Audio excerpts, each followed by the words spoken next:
All right, here we are again after a 2 week absence. Or is it 3? It's 2, and just been so busy and tired the last 2 weekends. Work is unbelievable. The amount of Amazon mail is, I had no idea. I had no idea. Well, we did contribute to Prime Week. I got 4 packages in the mail this week. Yeah, I stocked up on Markers. markers and We got some nasal spray and what else did I get? Bouillon cubes and mint chutney. Things I just can't get locally anymore. yeah, I went out today. Looking for wheat germ. We were looking for wheat germ at Publix, and they didn't have it. I'm going to have to order it online too. Well, I don't think it's that important. It finishes off your yogurt parfait every night. Yeah, but I mean, It's a treat. it's just not that important. It's a treat for my man.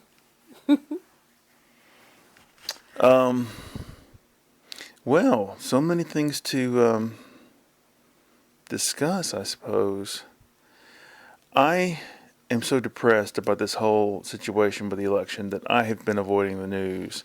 It's horrible. It's absolutely horrible.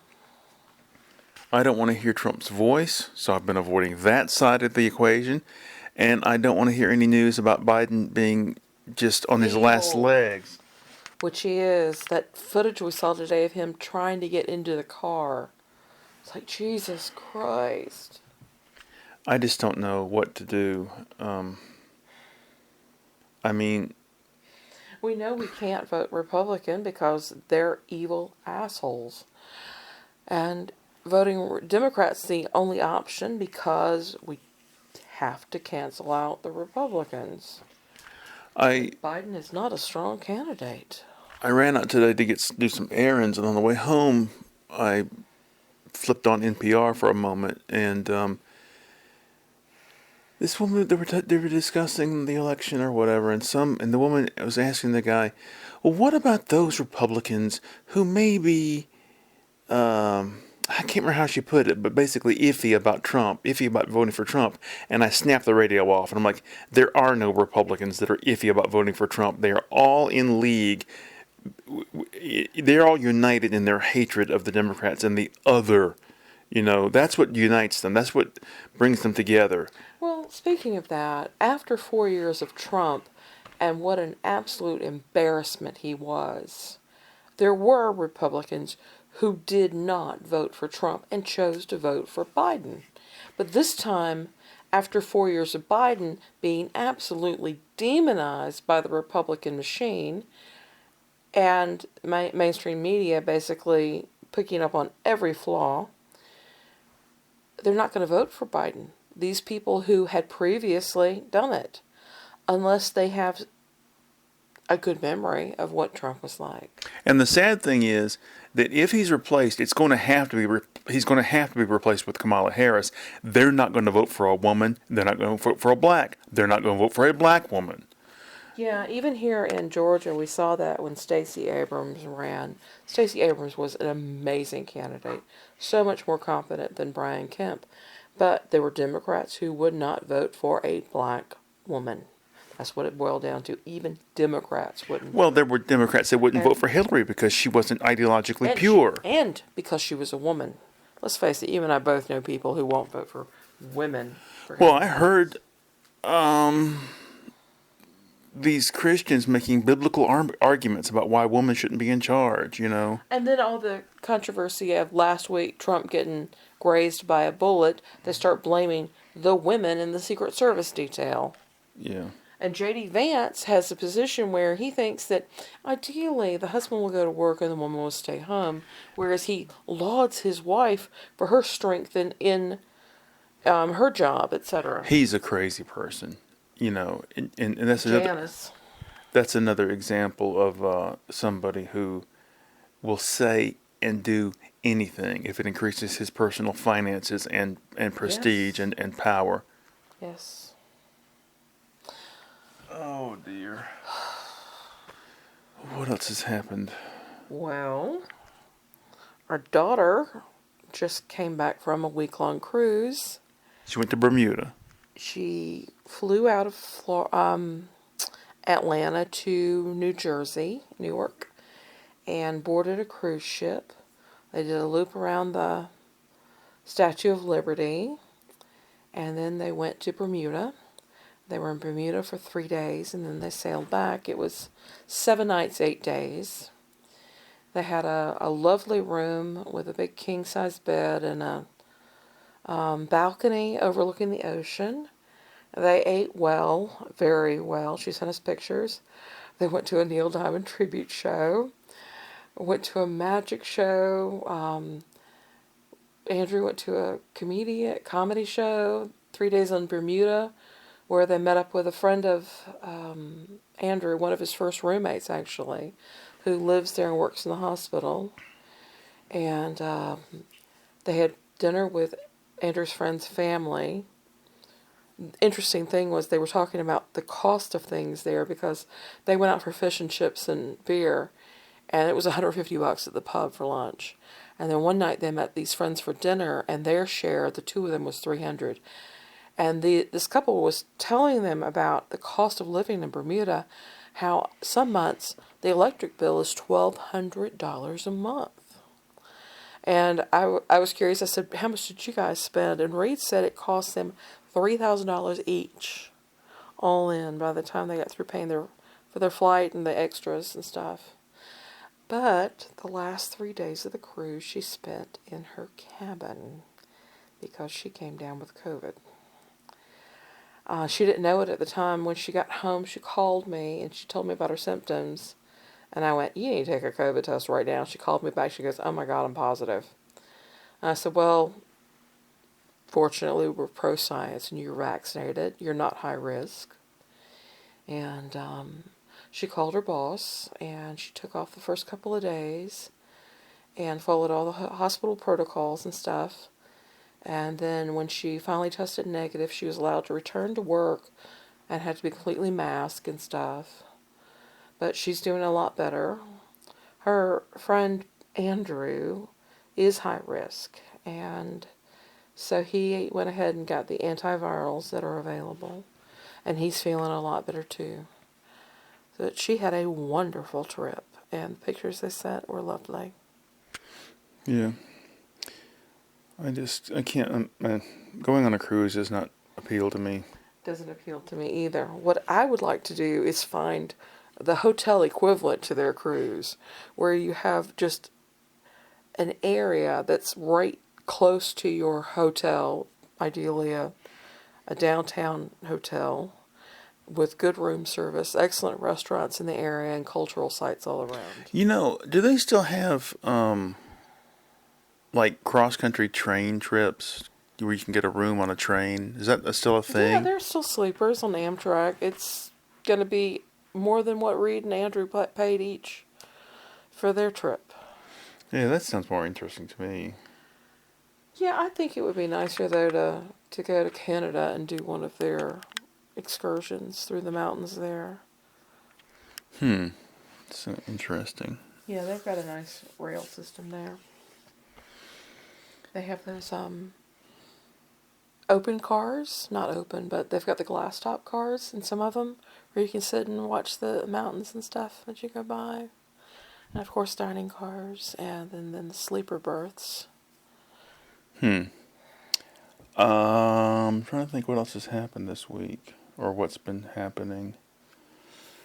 Oh, I'm so out of it. I didn't sleep well today for some reason. Well,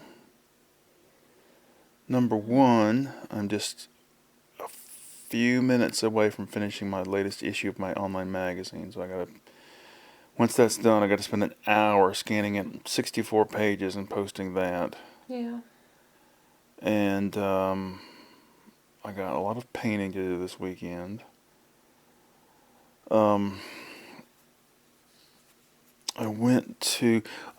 I've started meditating by using a little string of beads and counting my breaths on the beads, because my mind is so Lenny Bruce used to say discursive.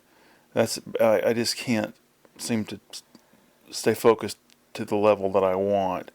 So anyway, counting with the little chain of beads seemed to really help. So I decided, well, what if because I've been counting 10 breaths per bead, and that equals 200 breaths, and that's about 15 to 20 minutes.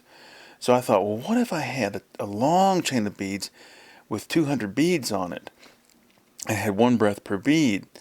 So I went to Hobby Lobby today and bought a little bag of plastic beads, and I made a string, and I don't know, it's a little bit chaotic because you're moving the beads so fast.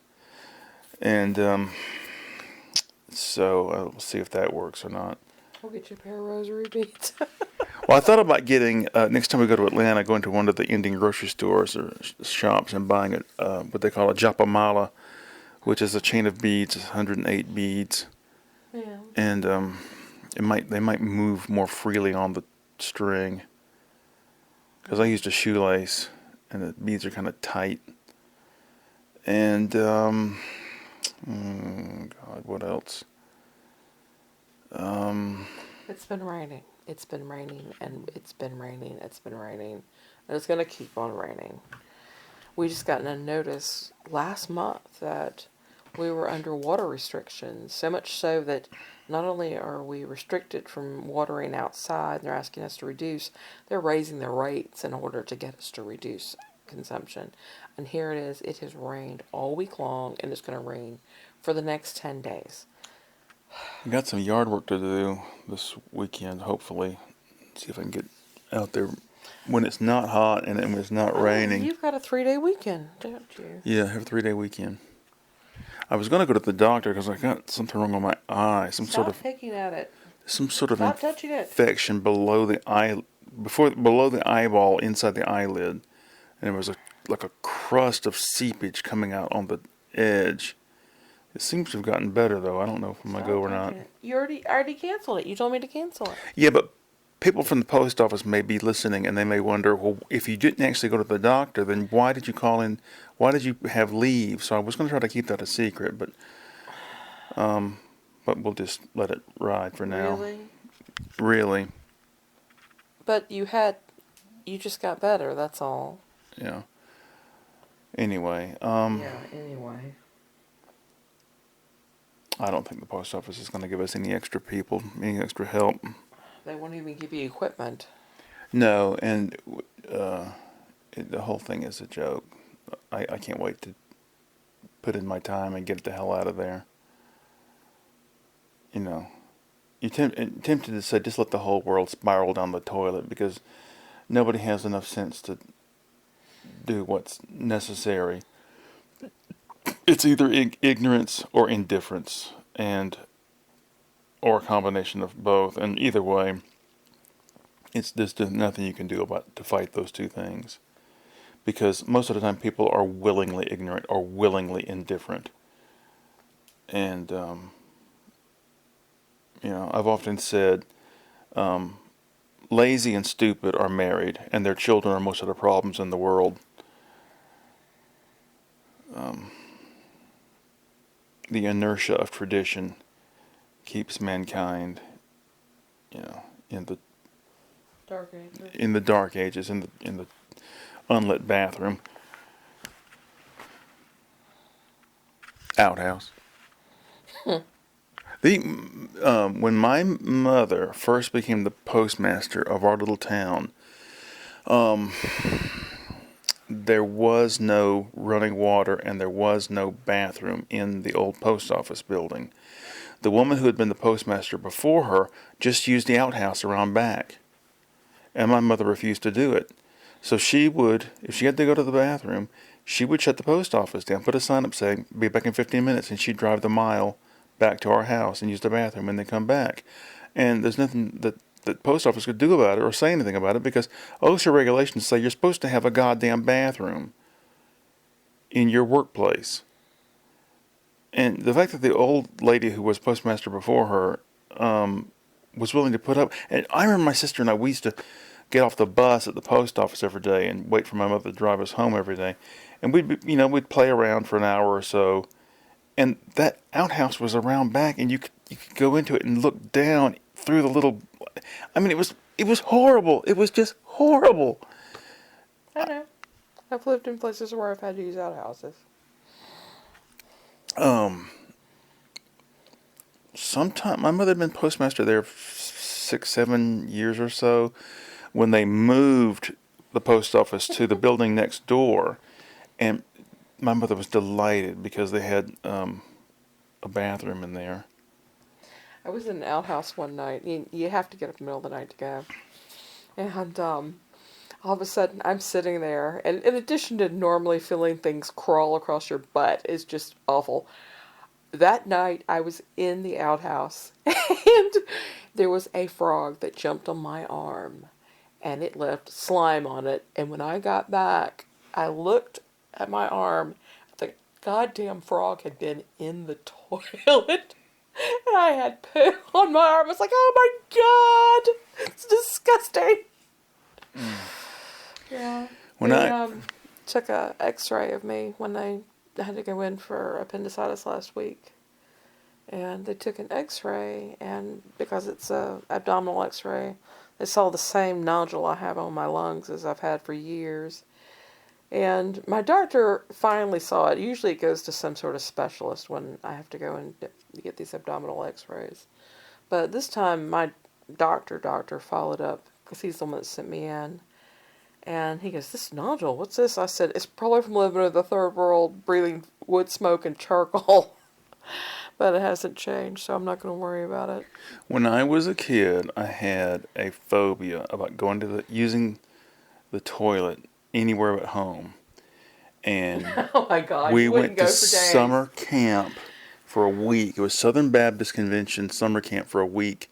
You mean poo. You'd pee, though. I would pee. Yeah, you can't avoid peeing. But anyway, so we went to camp for a week. This must have been the summer between 4th and 5th grade, I think. Or was it 3rd and 4th? And? Anyway, so I get back home after a week at camp, and I go to the bathroom, and I told my mother, "Oh, what a relief! I haven't made doo-doo in a week." And she was like, "What?" Now, wait a minute. What was that thing your father used to think about women? My father believed that women only took a shit once a week. And I believed it because he told me women only shit about once a week. No, you go every day. It's normal human behavior. Good So, God. Your mom was just so pent up and constipated. When I was about 19 or 20, I think 20 years old, I went on this long trip with my girlfriend at the time, and we were in a hotel, and I went to the bathroom after her, and there was a shit smell, and I said, when you made shit in the toilet in the hotel room, was that the first time you've gone this week? And she's like, What the hell? No. I said, well, my dad told me women only took a crap once a week. And she's like, that is absolute bullshit. Yeah, well, your father probably said a few things about sex that were wrong, too. My father never said anything about sex to me ever in my life. No, yeah. My dad handed me the book, everything he wanted to know about sex, and we're afraid to ask. Left me with that. I remember we were having dinner one time. I was young, and somehow we started talking about the TV show MASH. Oh. And my mother's like, yeah, that show kept going. It was good because anytime an actor left, they replaced him with somebody even better. And then she said, and they didn't start talking about sex like all these other shows today. You know. What the hell did she think that they were doing? They were chasing women all the time on that show. My parents were so terrified of talking about sex or hearing it talked about in front of their kids. And, oh my God. Let's see how many minutes we have on the show so far. Oh, we're almost done. Thank God. Anything else to report? Because the political situation is horrible. Yes, it's a nightmare. And, Yeah. I don't understand why any young person, gay or with gay friends, would even consider voting Republican. Because they're going to repeal all the protections and all the things that LGBTQ LGBTQI people have been fighting for. It's awful. They had something on PBS this week, on the PBS NewsHour, where they were interviewing someone who had been covering the Republicans, and she outlined what they plan to do to repeal all the civil rights protections. All environmental protections as well. Oh, it's All a worker nightmare. rights. All OSHA rights.